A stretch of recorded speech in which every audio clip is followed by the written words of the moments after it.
Martinez Zogo. Gestion des héritages au Cameroun, Jean-Grégoire Kenyeteta, notable à la Cour royale de Banjul, lève le voile sur ces dynamiques complexes. Dans son ouvrage intitulé « Le successeur Yombong ou fils sacrifié », il fait une analyse sans concession des traditions face aux défis de la modernité. Hubert Michel Kameni.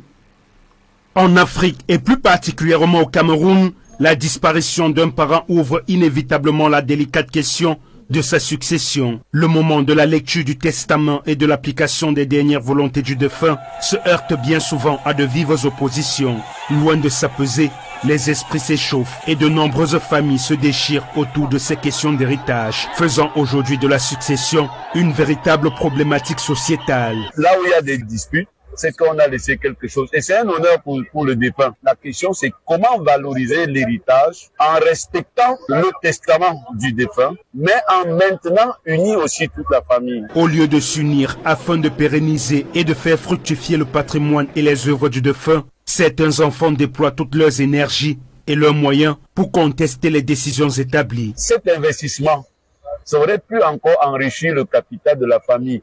Mais alors on investit désormais après la mort du père pour séparer. C'est précisément fort de cette expérience vécue que Jean-Grégoire Kenyeteta, notable à la Cour royale de Banjul, a choisi de prendre la plume. À travers son ouvrage, il ambitionne de penser les plaies de ce mal successoral qui divise tant de foyers. Aujourd'hui, dans notre société, on constate que toutes les familles, après le départ du chef de famille, ça devient des problèmes. Donc le livre pose un peu, à travers mon histoire, les réflexions pour trouver un ensemble de solutions. Dans ce livre autobiographique intitulé « Le successeur Yombong au fils sacrifié », l'auteur livre une critique profonde des mécanismes de pouvoir, des rivalités familiales, ainsi que de l'aliénation d'une jeunesse écrasée sous le poids des coutumes traditionnelles. Comment ces successeurs vont continuer notre travail? Est-ce que c'est toujours la même chose que nous aurions pu attendre d'eux? Ce n'est pas toujours sûr. Est-ce que les frères, les sœurs vont accepter celui-là? Ce n'est toujours pas sûr.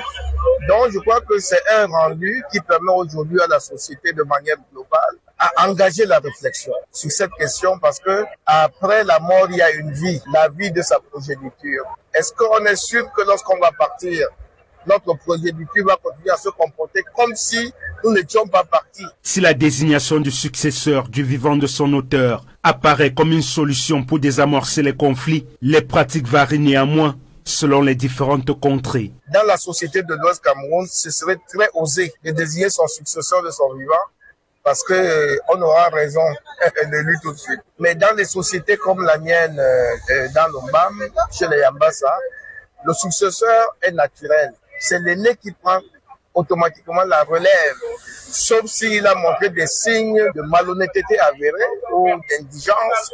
Et en ce moment-là, la société familiale le refuse au bénéfice de celui qui le suit directement.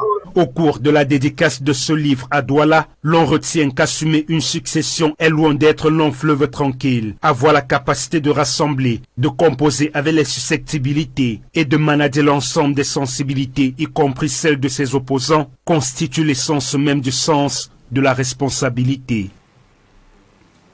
En religion, le diocèse d'Edéa est désormais placé sous la responsabilité de Monseigneur